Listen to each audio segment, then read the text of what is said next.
Saber, entender, compreender, conhecer, descobrir. Ouvir. Bandeirantes acontece.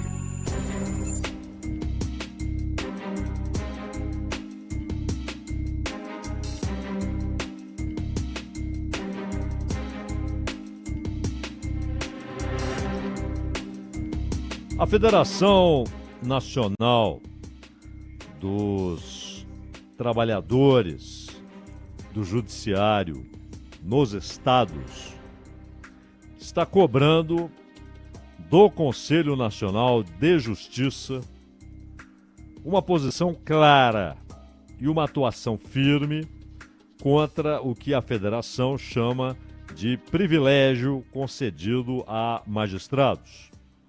E diz que, como órgão responsável pela fiscalização e moralização, o Conselho Nacional de Justiça tem o dever de coibir penduricalhos.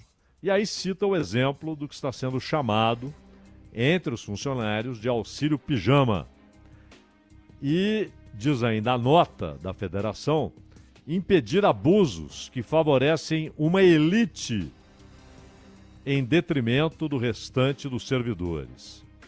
Diz ainda que é de extrema importância que o Conselho zele pelo equilíbrio institucional, garantindo que os recursos sejam utilizados de forma justa e pelo fortalecimento do serviço público como um todo. E essa FENAJUDE, a Federação Nacional dos Trabalhadores do Judiciário nos Estados, disse que seguirá acompanhando o caso e considera inadmissível que servidores enfrentem sobrecarga, precarização das condições de trabalho, defasagem salarial e retirada de direitos, enquanto verbas são direcionadas para atender demandas que beneficiam, diz a nota, a elite dentro do sistema de justiça.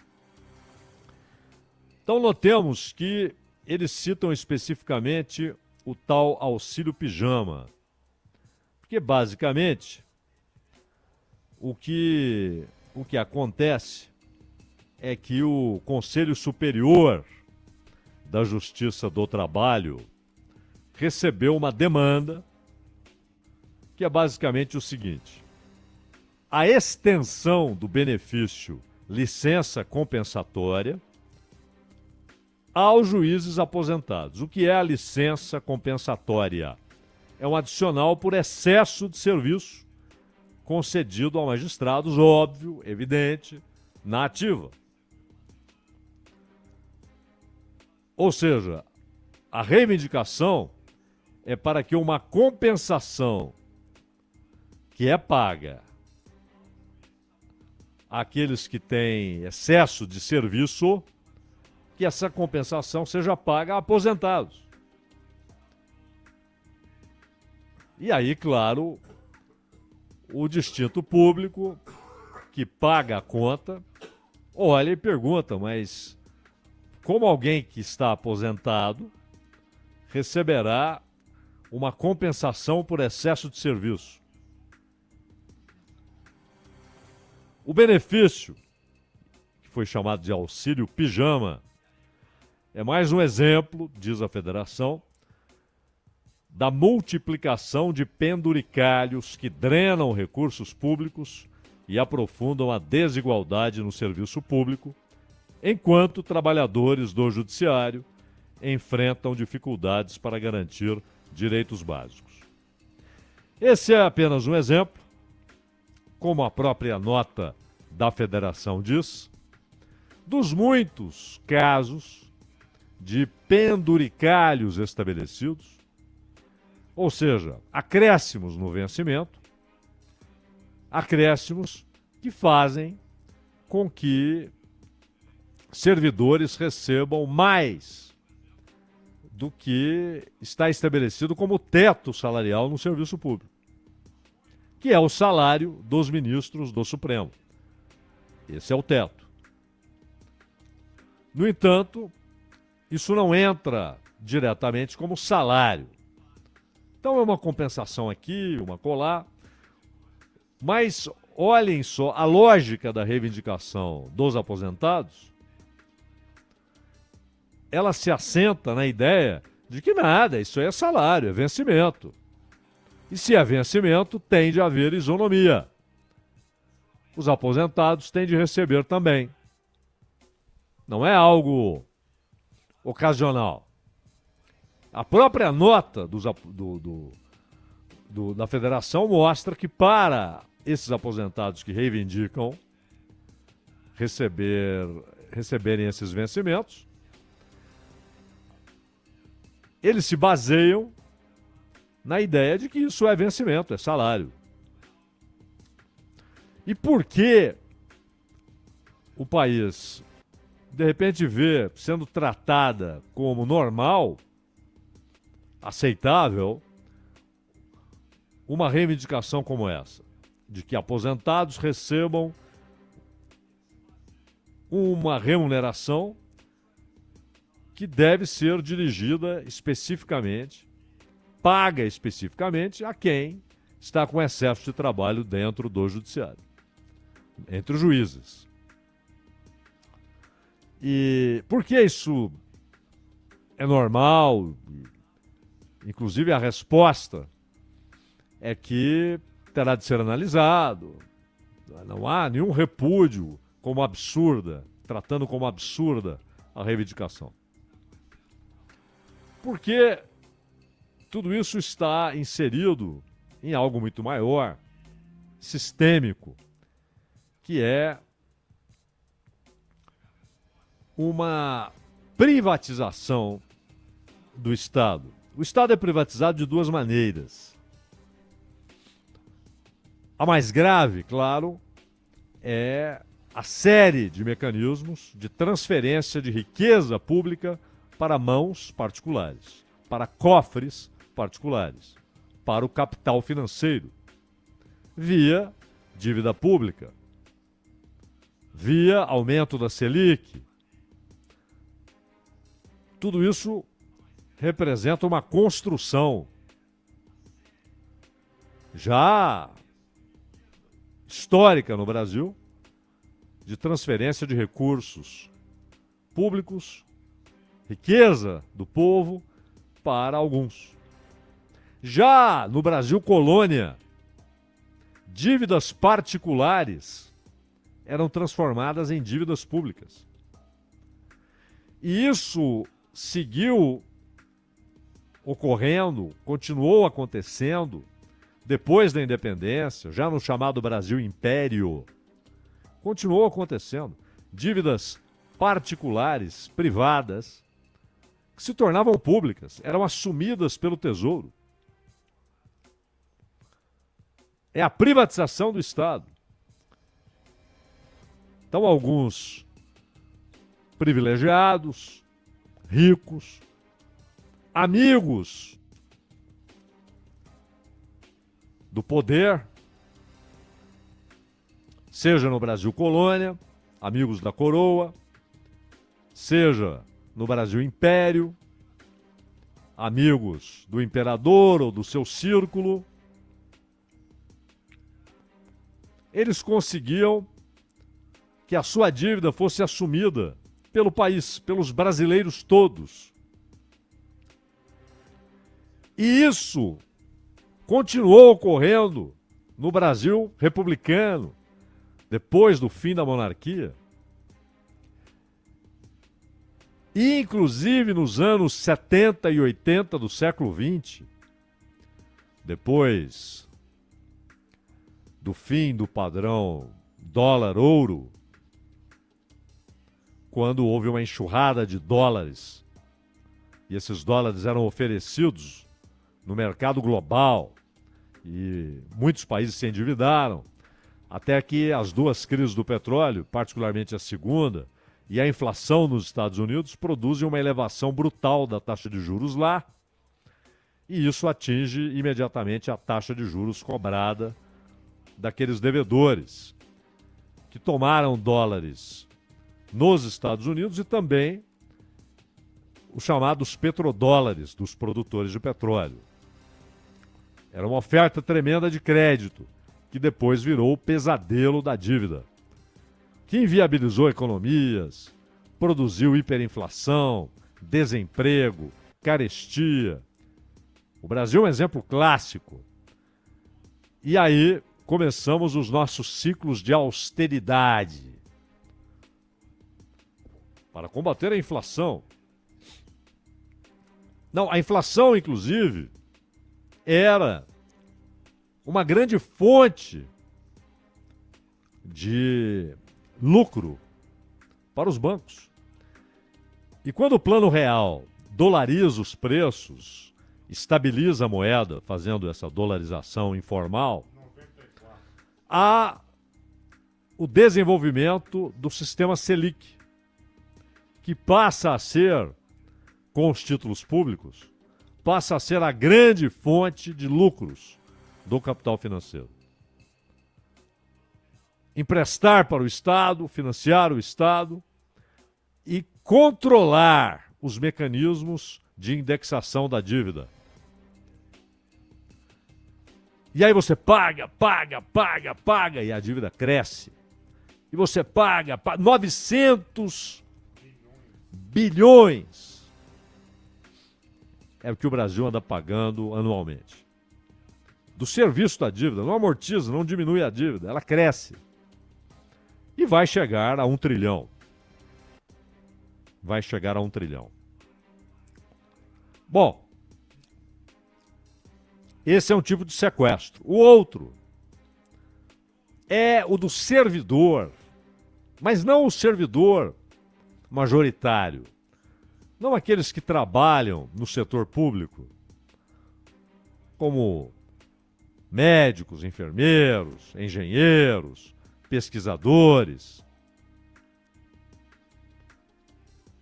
gente que trabalha na Previdência, gente que trabalha nos balcões do atendimento direto do serviço público, atendimento direto à população, policiais. Não, não são esses. É uma elite. E essa elite é tratada particularmente em 2 livros. Olha, quem tiver tempo e interesse, vale a pena ler os 2. Vale a pena ler os 2. De 2 pesquisadores com visões distintas, inclusive, mas que abordam esse tema. O primeiro, Sérgio Buarque de Holanda, em 1936. Já se vão 89 anos. Ele lança Raízes do Brasil. E ali, ele usa 2 conceitos. Um deles, ele toma do genial Max Weber, o genial pensador alemão, cuja obra sociológica é, em muitos sentidos, inigualável, particularmente sua obra-prima, né, que é a Ética Protestante e o Espírito do Capitalismo. E o Weber cunhou a expressão patrimonialismo. O Sérgio Buarque de Holanda tomou esse conceito. E de um brasileiro que era diplomata, escritor, magistrado, jornalista, o santista Rui Ribeiro Couto, nasceu em Santos no final do século XIX. O Rui Ribeiro Couto, ele usou uma outra expressão que é também utilizada brilhantemente pelo Sérgio Buarque de Holanda: o homem cordial.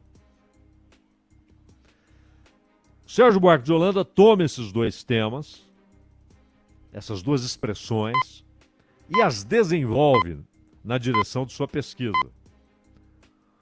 No caso do patrimonialismo, é exatamente essa ideia que já vem acompanhando a palavra. É tornar o público como patrimônio privado, quase familiar. É utilizar o público, ou seja, a riqueza, a res pública, como particular, para enriquecimento próprio e dos seus. E esse dos seus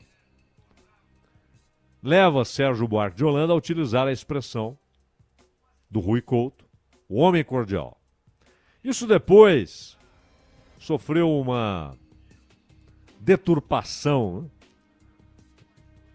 de que a expressão servia para caracterizar o ethos do brasileiro. O brasileiro é cordial, é amistoso, é amigável. E, de fato, quando você faz uma comparação do comportamento médio, que as pessoas não são iguais, né? Não há dois brasileiros iguais, mas o comportamento médio, o ethos cultural nas relações sociais brasileiras é diferente daquilo que você encontra na Alemanha, na Noruega. Nos Estados Unidos depende da região. O sul é diferente do norte, que é diferente do oeste. Como na Rússia, o comportamento do siberiano é muito diferente do comportamento do urbano cidadão de São Petersburgo. São países imensos. Como na China.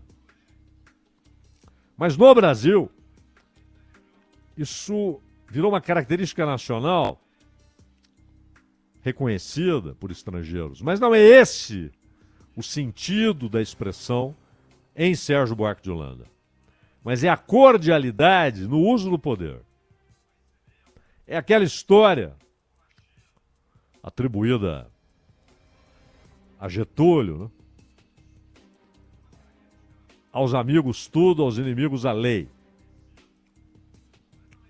Aos amigos, o governo entregará o que for preciso, tudo.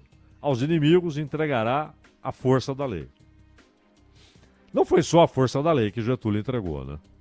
Entregou repressão, tortura, morte, prisão arbitrária na década de 30. É muito diferente do Getúlio quando volta ao poder nos anos 50, mas fica pouco tempo, fica 3 anos e se mata. Mas o que Sérgio Buarque... E esse livro sai às vésperas, porque no ano seguinte vem o Estado Novo, mas que já estava estabelecido. Já havia uma ditadura protofascista. Mas a análise dele vai lá atrás, na formação dessa relação entre público e privado. E na maneira como elites brasileiras se apoderam do poder público como algo particular, familiar. E aí vem o cordial. O financiamento público para o que é próximo, para o correligionário, para o parente. O emprego público para o parente, para o correligionário, para o próximo. Cordial aí vem de coração no sentido de aqueles que importam pessoalmente na vida particular e que passam a ser beneficiados por uma posição no serviço público. Com contratos, com concessões, com empréstimos. Governo Dutra, você tem escolhidos do governo, por exemplo, na exploração de refinarias. Escolhidos. O que determinava a escolha? Relações pessoais. É o patrimonialismo e o homem cordial no Sérgio Buarque de Holanda, como sabem, pai do Chico Buarque de Holanda. O Sérgio Buarque de Holanda foi um intelectual brilhante. Brilhante. Atacado por ter um pensamento de esquerda, não a esquerda modernosa, a esquerda de Marcuse, não, a esquerda tradicional, clássica, né? E adotava, inclusive, muitos conceitos marxistas. Então é atacado. A sua obra tem de ser analisada comparando-a com a realidade. E ela é irrepreensível na comparação com a realidade. A realidade confirma as teses de Sérgio Buarque de Holanda. E o outro, Sérgio Buarque de Holanda, um paulistano, o outro, um gaúcho, o Raimundo Faoro, que 20 anos depois escreve, o nome já diz tudo, né? Os Donos do Poder, formação do patronato político brasileiro. Patronato. Associa-se, pois, a patrão. Patronato político brasileiro. Os donos do poder. E esse livro, escrito 22 anos depois do livro do Sérgio Buarque de Holanda, retoma o conceito do patrimonialismo. Estuda, inclusive, como era o patrimonialismo em Portugal, já desde antes da descoberta do Brasil. E busca as causas de como o poder público, o poder do Estado e, portanto, a riqueza pública é utilizada como sendo privada, particular. O poder usado como se fosse particular. Sem assombramento, sem constrangimentos, sem disfarces. E, repito, esse é um conceito original de Max Weber. Max Weber tratou muito do tema burocracia, né? Em outros estudos, não no Ética Protestante, mas em outros estudos, brilhantes, tratou muito de burocracia. E é quando ele fala também, nesses estudos, com outro tratamento em relação à ética, ele fala sobre vocação. A vocação para o serviço público. E aqui ele não tratou de maneira idealizada, né? É um vocacionado, é um sacerdócio, não. Mas apenas a capacidade de limitar-se aos princípios constitucionais, aqueles que são chamados de republicanos, que é exatamente tratar o que é público como sendo público e ter um zelo ao limite com o que é público. Ora, se eu trato de algo, se eu cuido de algo que não é meu, eu tenho de ter o zelo máximo. Eu não posso decidir desfazer-me, usar mal. É meu mesmo, porque não é meu. E essa deve ser a vocação. Não é meu. Eu tenho de tratar com zelo, com cuidado e, claro, dentro dos limites estabelecidos pelo tratado social que está traduzido, espera-se, na Constituição do país. O que há, na verdade, é uma privatização nesse sentido, que é menos grave do que a outra, a tomada do Estado pelo capital financeiro, mas que produz todos esses exemplos que conhecemos. As prefeituras que são palácios. E são palácios porque é uma reprodução muitas vezes inconsciente da corte. O prefeito vira um reizinho. E há uma corte ao seu redor. E como há o mandato e o término do mandato e o limite de eleições, há os grupos políticos, os revezamentos dentro dos grupos políticos, muitas vezes absorvidos por partidos que determinam qual será o cardápio que o eleitor terá no dia da eleição. Então já há uma filtragem dentro desse sistema de poder a respeito de quem será candidato. Termina uma eleição municipal e os vereadores que estão indo embora ou os que foram reeleitos, isso já virou rotina. Como aconteceu no final de 24, depois da eleição municipal, há um festival de aumento de salário de vereadores. Há muitas cidades brasileiras, muito pequenas, que você poderia ter ali vereadores, o borracheiro, o médico, o barbeiro, a médica, a professora, poderiam se reunir 2 noites por semana para tratar dos problemas locais sem remuneração. Seria um conselho municipal. E nas cidades grandes, onde há uma exigência de uma dedicação maior, até de deslocamentos, embora hoje você tenha possibilidade de reuniões virtuais, né? Você pode pensar num salário, mas sempre com a ideia, é dinheiro público. As cidades que nem podem pagar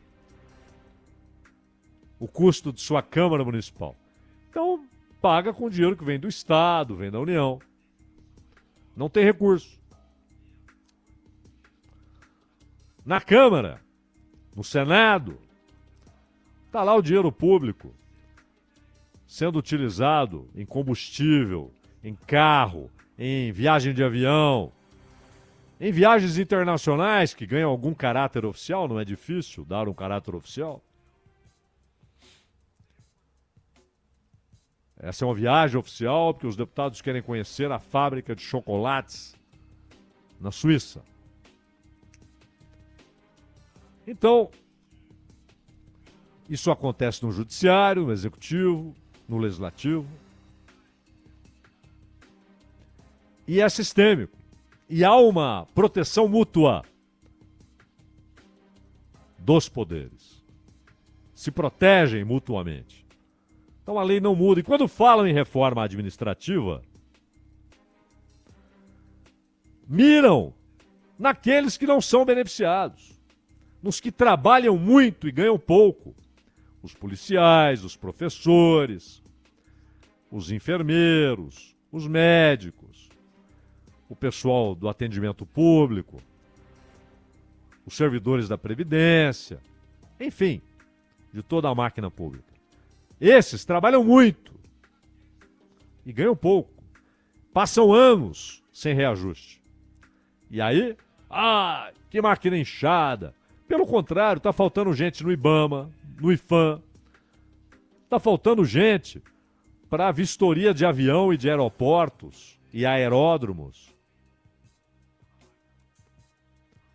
Falta gente na Embrapa. Falta recurso para mais pesquisa, para melhores vencimentos. Falta gente e recurso no IBGE. Então, reforma administrativa não tem de mirar os que trabalham de sol a sol e ganham pouco. Mas a desmontagem desse sistema patrimonialista. Mas essa desmontagem, pela ordem estabelecida, ela só pode ser feita por aqueles que são beneficiados. Há outros lá dentro que não concordam, que denunciam, mas nada avança. Nada avança. Então, esse caso mencionado pela federação é apenas mais um dos milhares de exemplos desse sistema patrimonialista, do homem cordial no sentido de usar o poder para beneficiar a si mesmo e aos seus. Essa é a segunda mais grave maneira de o Estado, de o que é público, ser sequestrado.